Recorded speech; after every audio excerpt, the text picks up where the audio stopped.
হ্যাঁ গো, তোমার কাছে কি 2-3 হাজার টাকা হবে? 2-3 হাজার? আমার কাছে 500টা টাকা নাই আর তুমি 2-3 হাজার টাকা চাইছো? একটু এদিক ওদিক খুঁজে দেখো না, কোথাও রেখেছো কিনা। তোমার কি মনে হয় যে আমি তোমার মানিব্যাগ থেকে টাকা পয়সা চুরি করি, যার কারণে আমাকে এদিক ওদিক লুকিয়ে রাখতে হবে? বলছিলাম কি, যদি ভুল করে তুমি ওই আলমারির ডয়ারে, ওই বিছনার তুষকের নিচে, কিংবা ওই রান্নাঘরের কোটে মোটেতে তো রাখতেও তো পারো। একটু ভালো করে খুঁজে দেখো না আছে কিনা। কি আশ্চর্য ব্যাপার! তুমি কেন বিশ্বাস করছো না যে আমার কাছে কোনো টাকাই নাই? কসম করে বলো তো, তোমার কাছে কোনো টাকা নাই?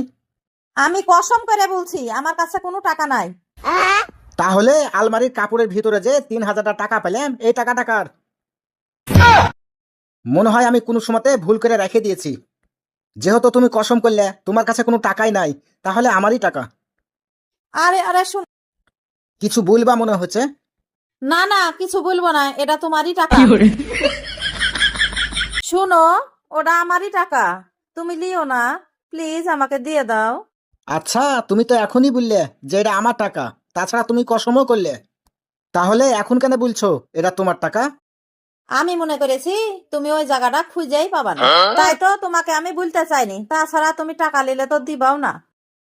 কিন্তু কসম করলে কেন? এটা তো ঠিক হলো না। ধুর, ওটা কসম নাকি?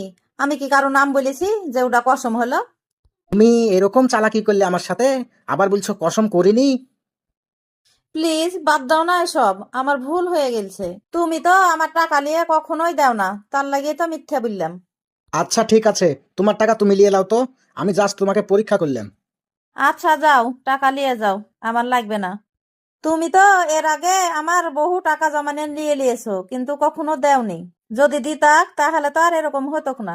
এই যে আমি কত কষ্ট করে মুরগি পুষি, মুরগির ডিম বিক্রি করে টাকা গালা গুছাই, সেই টাকা গালাই তুমি নিয়ে নাও, কোনোদিন একটা টাকাও ফেরত দাও না। আমরা মেয়ে মানুষ বলে কি আমাদের কাছে একটা টাকাও থাকতে নাই? আসলেই তাই, তোমরা এত কষ্ট করে টাকা জমাও আর সেই টাকাগুলো আমরা নিয়ে নিই। মোটেও এগুলা ঠিক কাজ করি না।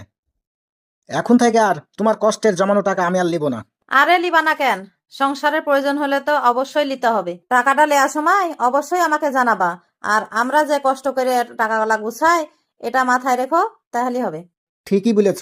তাহলে আর কাউকে মিথ্যা বলারও প্রয়োজন হবে না, চুপ করে নেওয়ারও প্রয়োজন হবে না।